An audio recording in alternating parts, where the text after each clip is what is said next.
You ever think about how wild things would get if Azula and Ming-Hua teamed up? Now picture them going up against Kuvira and P'Li. That's not just intense, that's a full-on elemental war. On one side, you've got a cold-blooded prodigy and a water-armed assassin who turned bending into a horror show. On the other, there's a military mastermind and a human bomb who can end a fight with a single shot. In this video, we're breaking it all down. Bending skills, strategy, teamwork, and everything else that decides who comes out alive. So before you pick a side, just know this matchup is way closer and way crazier than you'd expect. Fine, let's settle this. I know you're a little rusty. I'm not going anywhere. I've waited 13 years to feel this warm. Not yet. All right, before anyone starts throwing lightning or blowing up the place, let's set the scene.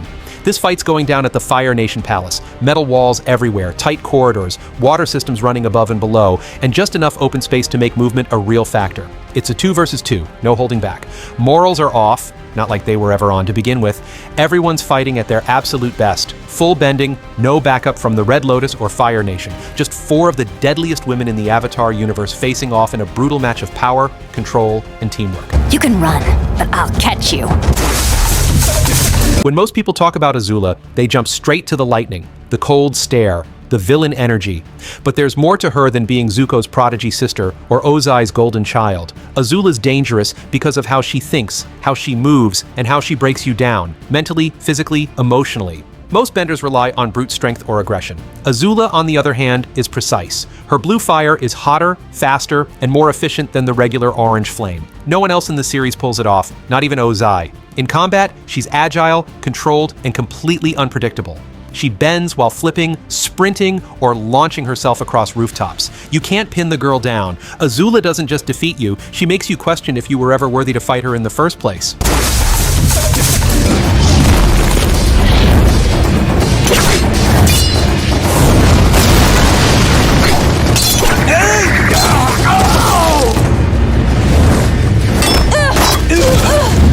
Kuvira is one of the most skilled earthbenders we've ever seen. Her control, precision, and discipline explain how she rose to power so quickly in just 3 years. She wasn't just another earthbender, she was the first real threat from the Earth Kingdom, and she proved just how dangerous a rogue metalbender could be. She didn't waste energy on flashy moves or huge chunks of rock. Instead, she used metal strips and pinpoint attacks meant to trap, disable, and overwhelm. Her speed was unreal, both in how she moved and how fast she processed threats. If you watch any of her fights closely, you'll notice she's always a step ahead. Her reactions feel like she's predicting the fight before it even happens. Kuvira showed much of Toph's proficiency with metal bending, subduing opponents, and creating improvised weapons. And if there's one thing that stands out about Kuvira, it's how smooth she is. She flips between defense and offense without pause, using her agility to take on multiple enemies or bounce back from bad exchanges. None for me. I won't celebrate until the Earth Kingdom is 100% reunited.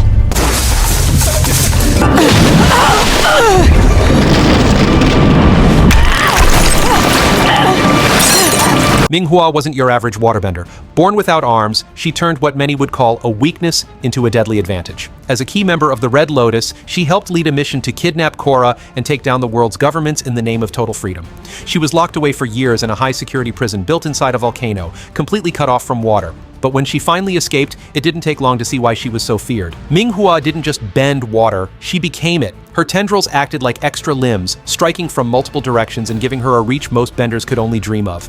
But her biggest strength wasn't just range, it was movement. Her fighting style had the speed of an airbender and the aggression of a firebender. Fast, smooth, and brutally effective. She climbed walls with frozen hooks, sliced through enemies with impossible agility, and trapped opponents in crushing spheres before they could react. She didn't just use water, she turned it into a weapon in ways no one had seen before.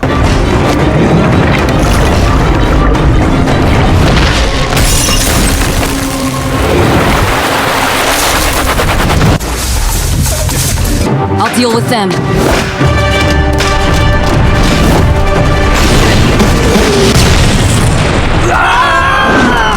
If Kuvira's the general, then P'Li is the heavy weapon, the long-range threat who doesn't need a scope or a rifle. When she's on the battlefield, cover doesn't help. You're not safe across the street. You're not even safe on a rooftop. If she sees you, she can blow you up. Even without her signature technique, P'Li's a powerhouse. She's skilled enough with standard firebending to go head-to-head with elite benders and hold her own, at one point even clashing with dragon-level flame without flinching. But it's her combustion blasts that push her into a league of her own. Compared to the original combustion bender, P'Li's version is cleaner, quicker, and way more efficient. Her accuracy is nearly flawless. She doesn't fire wildly. She waits for the right angle, then launches an explosive beam that hits like a precision-guided missile.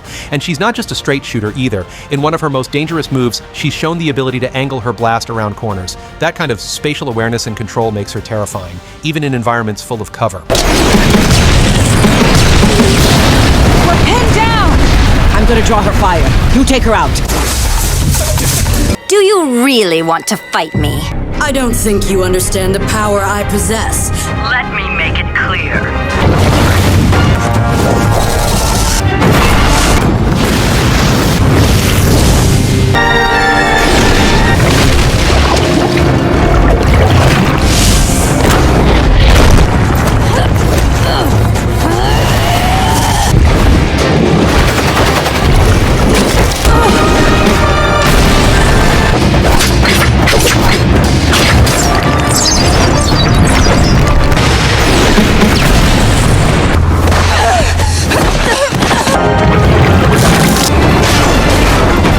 You know what makes this fight so crazy? It's how close it really is. On paper, both sides are monsters. Azula's fast and ruthless, but Kuvira isn't someone who falls for the same trick twice. Her reaction speed is top tier, and she's already proven she can handle pressure from strong opponents up close. Then you've got P'Li versus Ming-Hua, which is a rough draw for Ming. She needs water, space, and constant movement.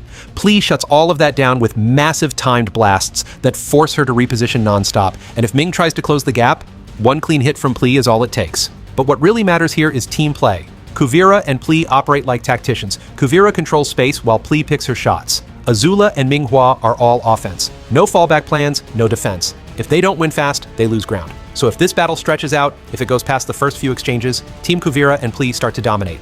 Still, let's not pretend Azula and Ming-Hua are out of their depth. They're fast enough to dodge most attacks. Ming could absolutely try to grab and freeze P'Li while Azula pressures her with lightning. And honestly, Azula and Ming might even handle incoming attacks better than Kuvira and P'Li.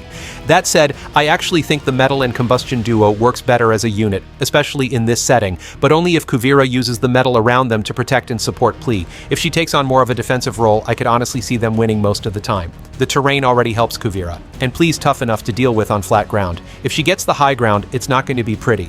Azula's biggest strength is her accuracy, but if she's constantly dodging combustion blasts, her precision starts to slip. Ming-Hua can outmaneuver in a solo fight, but not when she's boxed in by mid-range metal strikes and long-range blasts. That kind of crossfire is hard to beat, even for two elite benders. Ming's water arms are lethal, but they're not metal. They can't restrict, shield, or strike with the same force.